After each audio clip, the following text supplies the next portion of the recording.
এই পর্বে আমরা অন্য ডাটা টাইপগুলো নিয়েও কাজ করব এবং দেখব কিভাবে সেগুলা লিখতে হয় এবং ভ্যারিয়েবল নিয়ে অনেক টাইপের বিভিন্ন মজা করব আমরা। ঠিক আছে? ওকে, তো আমাদের এডিটরে আমরা চলে আসি।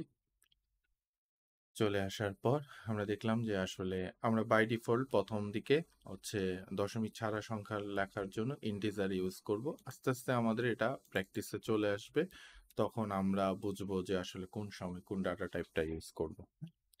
ওকে, আমরা তো একটা যোগের কোড দেখলাম, আরো জিনিসপত্র আমরা দেখলাম। এই সবগুলো লাইন কেটে দিচ্ছি। এবার আমাদের যদি হচ্ছে স্ট্রিং টাইপের ডাটা রাখতে চাই, যেমন হ্যালো ওয়ার্ল্ডটা যদি আমরা ভ্যারিয়েবলের মধ্যে রেখে প্রিন্ট করতে চাই, তাহলে আমরা জাভাতে আমরা স্ট্রিং লিখব, বড় হাতের string message equal to double কোটেশনে লিখতে হবে হ্যালো, আরেকটা নিব স্ট্রিং, এবার একটা নিব message two equal to world. এবার যদি আমরা প্রিন্ট করি শাউট দিয়ে, আমরা আবার একটু সুন্দর করে যদি করতে চাই, তাহলে আমরা যদি এইভাবে লিখি যে আরেকটা ভ্যারিয়েবল নিলাম স্ট্রিং, এবার নাম দিলাম আউটপুট ইকুয়াল টু মেসেজ, এটার নাম দিয়ে দিই মেসেজ ওয়ান, সুন্দর লাগবে। আর প্লাস সাইন দিলে আমরা দিয়ে দিলাম মেসেজ টু। ঠিক আছে, এবার আমরা আউটপুটটাকে প্রিন্ট করব। আউটপুট, এবার আমরা প্রোগ্রামটাকে রান করব ডিবাগ মোডে। আমরা দেখতে পাচ্ছি হ্যালো ওয়ার্ল্ডটা একসাথে চলে আসছে। হ্যাঁ, আমরা মাঝখানে যদি একটা স্পেস দিতে চাই, তাহলে আমরা কি করব, এখানে আমরা আরেকটা প্লাস সাইন দিলাম, এখানে একটা স্পেস দিয়ে একটা কোটেশন বসিয়ে দিলাম। ঠিক আছে, এবার আমরা রান করি। এবার কিন্তু আমরা জিনিসটা ঠিক মতোই পাচ্ছি। ঠিক আছে, হ্যালো ওয়ার্ল্ড। ওকে, এবার যদি আমি আরেকটা ভেরিয়েবল নিই, suppose integer number equal two 20 দিয়ে দিলাম সাথে। এবার এটার সাথে যদি এটাকে প্রিন্ট মেসেজটাকে নাম্বারটাকেও প্রিন্ট করে দিই, তাহলে কি হবে? কারণ ও তো হ্যালো ওয়ার্ল্ডের সাথে আর 20 যোগ করতে পারবে না। তাহলে দেখি আমরা আউটপুটটা কিরকম আসবে হ্যালো ওয়ার্ল্ড, তো ওয়ার্ল্ডের সাথে 20 চলে আসছে। ঠিক আছে, তো এভাবে হচ্ছে আমরা স্ট্রিংটাকে রাখতে পারি। ঠিক আছে, আর ঠিক আছে, এবার যদি আমরা আরেকটা ডাটা টাইপ নিই, যেমন Boolean value. Boolean Boolean value is true, আমরা একটা ভেরিয়েবল নিলাম। ঠিক আছে, যেটার মধ্যে আমি কোনো ভ্যালু অ্যাসাইন করি নাই। ঠিক আছে, এবার আরেকটা প্রিন্ট দিয়ে শাউট দিয়ে যদি আমরা ইজ ট্রুটাকে প্রিন্ট করি, তাহলে ও আমাকে কি দেখাচ্ছে, মাইট হ্যাজ নট বি ইনিশিয়ালাইজড। হ্যাঁ, আমার কিন্তু প্রোগ্রাম এরর দিয়েছে, এই যে লাল কালারের দাগ উঠে আছে। কেন লাল কালারের দাগ উঠে আসলো? কারণ আমরা প্রিমিটিভ ডাটা টাইপ, আমরা যদি কোনো ভেরিয়েবল নিই, তাহলে অবশ্যই তার মধ্যে আমাকে ভ্যালু অ্যাসাইন করতে হবে। আমি এর মধ্যে ফলস দিয়ে দিলাম। ঠিক আছে, তাহলে আসলে বুলিয়ান ডাটা টাইপ দুই টাইপেরই ডাটা রাখতে পারে, হয় সে ট্রু রাখতে পারবে অথবা সে ফলস রাখতে পারবে। এবার আমি ট্রু করে দিলাম, এবার প্রিন্ট করলাম, এবার কিন্তু সে ট্রু প্রিন্ট করতে পারলো। ঠিক আছে, তো আমরা দেখলাম যে এটা হচ্ছে বুলিয়ান ডাটা টাইপ, তার মধ্যে ট্রু বা ফলস রাখা যাবে। ঠিক আছে, এটা কেটে দিই, দরকার নেই, বোঝার জন্য জাস্ট লিখেছিলাম। আরেকটা হচ্ছে ডাটা টাইপ আমরা জানি ক্যারেক্টার, ক্যারেক্টার ইনফো, এর মধ্যে আমরা একটাই ক্যারেক্টার রাখতে পারবো, একটা। সে এবং এরর দিচ্ছে কেন? কারণ ক্যারেক্টার আর স্ট্রিং দুইটার মধ্যেই হচ্ছে রাখা যায় কি হ্যালো এই টাইপের শব্দ রাখা যায়, অর্থাৎ এ থেকে জেড এই টাইপের জিনিস রাখার জন্য আমাকে সিঙ্গেল কোটেশন ইউজ করতে হবে, আমি ডবল কোটেশন ইউজ করতে পারবো না। ঠিক আছে, তাহলে আমাদের স্ট্রিং আর ক্যারেক্টারের পার্থক্য হচ্ছে string double quotation, character single quotation.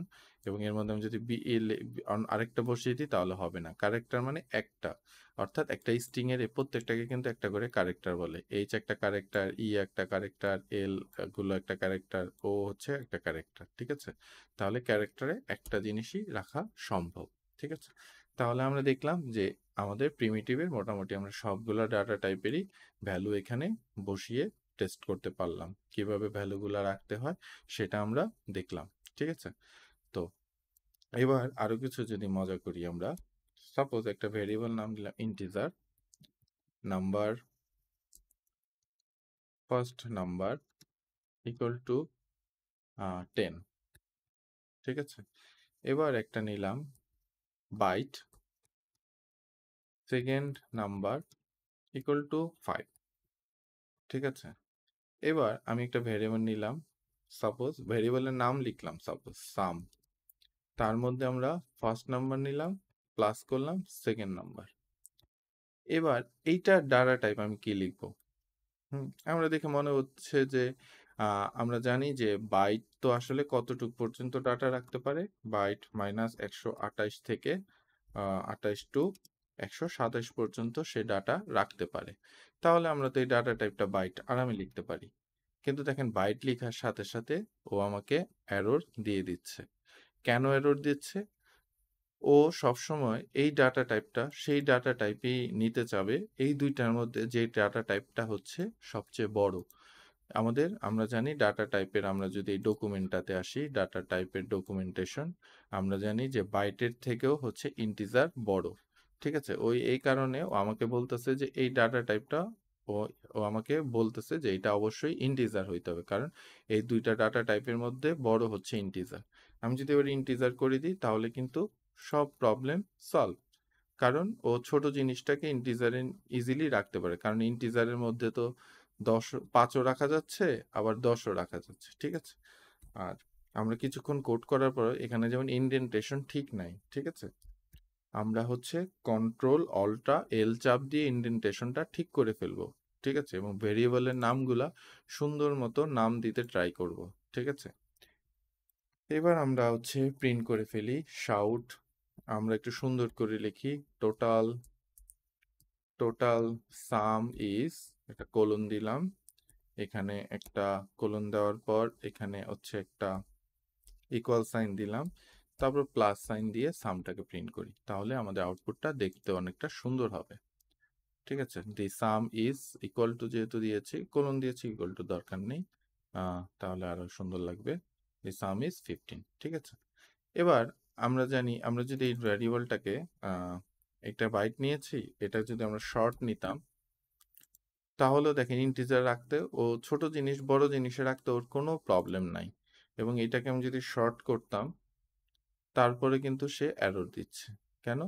ও বলতেছে যে ভাই তোমার বিভিন্ন টাইপের ডাটা হয়ে গেছে, আমি আসলে বুঝতে পারতেছি না আমি কোনটা নিব, ঠিক আছে। ও বলতেছে যে ভাই তুমি এইসব ঝামেলার মধ্যে আমাকে দিও না, কারণ আমি এটা যোগ করে কি হবে সেটা আমি বুঝতে পারতেছি না, তুমি আমাকে ইন্টিজারই দাও, ডিফল্ট দশমিক ছাড়া সংখ্যার ক্ষেত্রে ডিফল্ট ডাটা টাইপ। ও বলতেছে যে ইন্টিজারই দাও, আমি ইন্টিজারই সন্তুষ্ট, ঠিক আছে। হ্যাঁ, এবার কিন্তু যদি রান করি সেম আউটপুট কিন্তু আসবে, কিন্তু এই ডাটা টাইপটা ও আমাকে বলতেছে যে ভাই তুমি আমাকে এই টাইপের দিও না, অন্য টাইপের দাও, ঠিক আছে। তাহলে আমরা বুঝলাম যে দশমিক ছাড়া সংখ্যার ডিফল্ট ডাটা টাইপ হচ্ছে আসলে ইন্টিজার। ওকে, ঠিক আছে। এবার আরো কিছু আমি এই লাইনগুলো একটু কমেন্ট করলাম, কন্ট্রোল স্ল্যাশ দিলেই কমেন্ট হয়ে যাবে প্রত্যেকটা লাইন। ওকে, এবার আমি আবার নিচে আসি, ঠিক আছে। এবার আমি একটা ভেরিয়েবল নিলাম ডাবল, এর নাম দিলাম ফার্স্ট নাম্বার, এর মধ্যে, আচ্ছা এটা বোঝার আগে আরেকটা জিনিস দেখাই, আমি একটা ভেরিয়েবল নিলাম ইন্টিজার ফার্স্ট নাম্বার, যার ভ্যালু হচ্ছে 50। এবার আমি একটা ভেরিয়েবল নিলাম ডাবল সেকেন্ড নাম্বার, তার মধ্যে আমি ফার্স্ট নাম্বারটাকে রাখলাম, ঠিক আছে। এবং যদি আমি প্রিন্ট করি সেকেন্ড নাম্বার, ও কিন্তু কোনো এরর দিচ্ছে না, সুন্দর 50 কিন্তু প্রিন্ট করে দিছে। দেখেন আমি একটা ইন্টিজার কিন্তু ছোট, ডাবল কিন্তু তার চেয়ে বড় বিট টাইপ। আপনি যদি দেখেন এখানে ডাবল কত 8 বাইট আর ইন্টিজার হচ্ছে 4 বাইট, অর্থাৎ কি 4 বাইটের একটা জিনিসকে, ছোট জিনিসকে আমরা বড় জিনিসে রাখতেই পারি। যেমন একটু আগে উদাহরণে বলেছিলাম যে আমি আধা কেজি ডাল কিনে এনে সেটাকে কিন্তু আমি 5 কেজির একটা জারের মধ্যে ইজিলি রাখতেই পারি, ঠিক আছে। কিন্তু যদি ঘটনাটা এমন হইতো যে আমার ফার্স্ট নাম্বারটা হতো ডাবল 50 আর সেকেন্ড নাম্বারটা হতো আমার ইন্টিজার, এবার দেখেন কোড কিন্তু এরর, এই যে লাল দাগ দিয়ে চলে আসছে এরর, কেন? কারণ কি, আমি এখানে জিনিস রাখছি ছোট, কিন্তু আমি তো এটা হচ্ছে কি একটা বড় জারের জিনিস। ঠিক আছে? তো আমি এবার একটা বড় জারের জিনিসকে ছোট জারের মধ্যে রাখতে চাচ্ছি। ঠিক আছে? তো ও তো ছোট জারের মধ্যে রাখতে পারবে না। বড় জিনিসকে কখনো ছোট জারের মধ্যে সে রাখতে পারবে না। হ্যাঁ? তো এটা উদাহরণটা আরেকটু সুন্দর করে দেওয়ার জন্য যদি আমি বলি, সাপোজ এটা হচ্ছে একটা আ বাইট টাইপের ডাটা। সরি, এটা হচ্ছে একটা ইন্টিজার টাইপের ডাটা যেটার মধ্যে আমি রাখছি ৫,০০০। ঠিক আছে? এবার আমি একটা ছোট জায়গা নিলাম বাইট। বাইটের মধ্যে তো ৫,০০০ রাখতে পারবে না। হ্যাঁ? মানে হচ্ছে সাপোজ মনে করেন যে ৫ কেজি ডালের একটা জার, আমি ৫ কেজি ৫ কেজি ডাল ঢেলে দিতে যাচ্ছি ছোট একটা জারের মধ্যে। কারণ বাইট তো একটা ছোট। তো বড় জিনিসকে আমরা ছোট জারের মধ্যে ঢালতে চাচ্ছি। তাহলে কি ও কি রাখতে পারবে? ও তো পারবে না। সাপোজ হচ্ছে একটা আ ১ ড্রাম পানি আমি একটা হচ্ছে মগের মধ্যে ঢালতে চাচ্ছি। ও তো পারবে না। ও এই কারণে বলতেছে যে, "ভাই আমি কিভাবে এত বড় একটা ডাটাকে এই ছোট্ট একটা ডাটা টাইপের মধ্যে রাখবো? আমি তো পারবো না।" হ্যাঁ? কিন্তু আমি চাই যে, "না বাবা তুমি জোর করে হলেও রাখো।" তাহলে আমি জোর করে কিভাবে রাখবো? ঠিক আছে? জোর করে রাখার নিয়ম হচ্ছে আমাকে টাইপ কাস্ট করে দিতে হবে। আমি বলে দিলাম যে, "তোমার ডাটাটাকে তুমি যতটুকুই রাখতে পারো তুমি বাইটে কনভার্ট করে তারপর রাখো।" এবার যদি আমি প্রোগ্রামটাকে রান করি, দেখেন -১২০ আসছে। উল্টাপাল্টা একটা ভ্যালু চলে আসছে। ঠিক আছে? হ্যাঁ, তাহলে কি আমরা বড় জিনিসকেও চাইলে ছোট জিনিসের মধ্যে জোর করে রাখতে পারি। জোর করে রাখার জন্য আমি যেই জারের আকারে নিতে চাই, সেই জারের ডাটা টাইপ আমাকে এখানে উল্লেখ করে দিতে হবে। আদারওয়াইজ আমি এই জিনিসটা পারব না। এই জিনিসটাকে বলে টাইপ কাস্টিং। ঠিক আছে? এই জিনিসটার নাম হচ্ছে টাইপ কাস্ট করে দেওয়া। টাইপ কাস্ট তখনই করতে হয় যখন কোনো বড় জিনিসকে ছোট জিনিসের মধ্যে বাধ্য করে রাখা হয়। তখনই আমাদের আসলে টাইপ কাস্ট করে জিনিসটাকে রাখতে হয়। ঠিক আছে? তো আমরা কিন্তু মোটামুটি এই জিনিসগুলা বুঝলাম। ঠিক আছে? তো আসলে আমাদের বিভিন্ন ডাটা টাইপ ছোট থেকে বড়তে আমরা ইজিলি যেতে পারবো, কিন্তু আমরা কখনোই বড়কে ছোট জিনিসের মধ্যে রাখতে পারবো না। বড় জিনিসকে যদি ছোট জিনিসের মধ্যে রাখতে চাই, তাহলে অবশ্যই আমাদের সেটাকে টাইপ কাস্ট করে দিতে হবে। ঠিক আছে? আর টাইপ কাস্ট করে দিলে ও কিন্তু পুরা ভ্যালু রাখতে পারবে না। ও একটা ডিফারেন্ট ডাটা রিটার্ন করবে এবং ডাটা হারিয়ে যাওয়ার পসিবিলিটি আমাদের অনেক বেশি হবে। তাই আমরা যখন নাকি বড় জিনিসকে ছোট জিনিসে আনবো, তখন আমাদের এই জায়গাটায় সিনসিয়ার হইতে হবে। আমরা আসলে কি রকম ডাটা রাখবো।